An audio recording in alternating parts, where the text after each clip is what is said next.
You'd be surprised how many fighters actually do this, having a separate alter ego to help them win fights. Deontay Wilder's being the Bronze Bomber, Ray Leonard's being Sugar Ray, Mike Tyson's being Iron Mike, which is probably the most extreme example of this. Fighters will use alter egos to help them disassociate from reality before fights.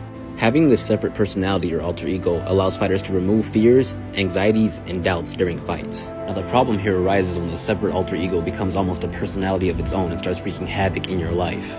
Again, Mike Tyson being the best example of this. It's exactly like how in the movie Fight Club, the main character, also the narrator's alter ego Tyler Durden, helped him at first, but then eventually started destroying his own life. The most recent example of this that I could find would be the Boogeyman, also known as Tony Ferguson from the UFC, where his wife was forced to call the police on him and eventually file a restraining order on him because of him claiming to hear voices inside of his head and acting very dangerous and uncharacteristic. Like I said in the last part, Mike Tyson is the best example of a fighter who has split personalities, also known as an alter ego. One being Mike Tyson, the kind-hearted, pot-smoking, wise old man, and the other one being the destroyer, the fighter, the conqueror, Iron Mike Tyson. For those of you who've seen any of Mike Tyson's most recent interviews, he likes to completely disassociate from his past self, saying stuff like, I don't like that guy brought trouble, that guy was a bad dude. He doesn't even see himself as that person. Now I'm going to play you a quick short clip that shows you exactly the moment that Mike Tyson transitions from Mike Tyson to Iron Mike before his fights. Just relax, my friend. Relax. Just relax. Relax. Just relax. Relax. Just relax. All of this is another boxing match. You've done it already 20 times. You've done it in the gym. With better fighters than you're ever gonna fight here.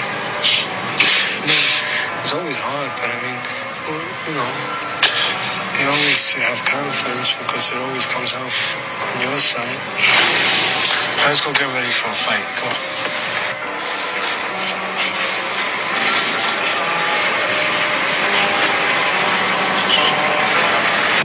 What you noticed in that clip was at first Mike Tyson was crying, he was scared, he didn't want to fight. Teddy Atlas was consoling him until Teddy said, alright, it's time to go, come on. That's when he did the mental switch in his head from Mike Tyson to Iron Mike, the fighter. Now I'm going to play you a clip of Mike Tyson stating that he cried before every single fight that he ever had, and why. I always cry before I fight. You did? Always cry before? Yeah. What were you crying about? I don't know, that's just who I am. Yeah, but go further. What's the emotion?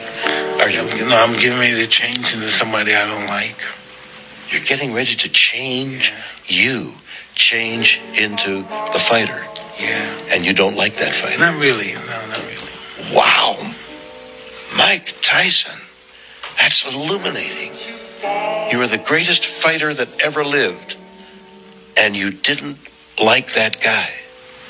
No, because he came more with fighting. He what? He brought more than just fighting with him. What do you mean? He brought like jealousy, enviness, guilt. He brought a lot of stuff. All the bad qualities Yeah. that you learned were bad, Yeah. you assigned to that Mike Tyson.